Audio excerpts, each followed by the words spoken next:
Welcome back to the 10th series. This is chapter 9. Today we learn the past perfect continuous tense. Yesterday afternoon, Vikram was exhausted. He sat down on the bench completely tired.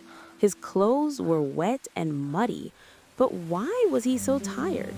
Because before he sat down, he had been playing football in the rain for 2 hours. He started playing in the past. He sat down at a later past moment.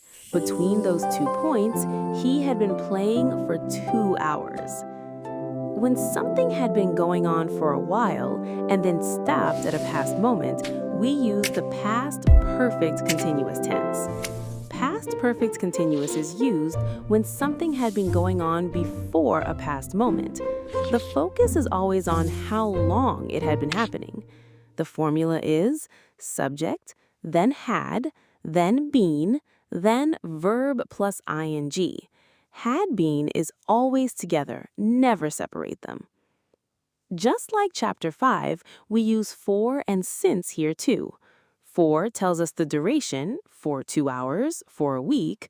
Since tells us the start point, but now everything is in the past.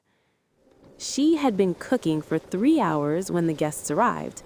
Had been cooking, ongoing before guests arrived, for 3 hours tells us the duration.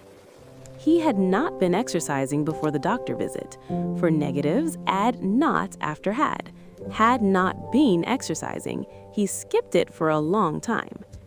How long had you been waiting before the taxi came? For questions, put had at the very start. How long had you been? Asking about duration before a past moment. Quick quiz. Fill in the blank.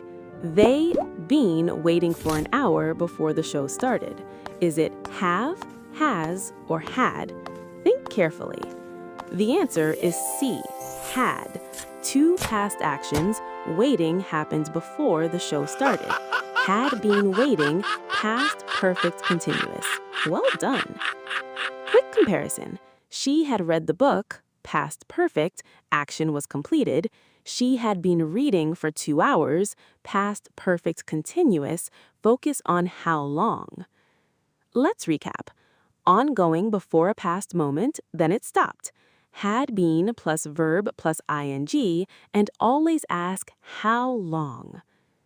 Amazing work! You have finished 9 chapters. You now know all the present and past tenses. Just 5 more to go. The future tenses are next.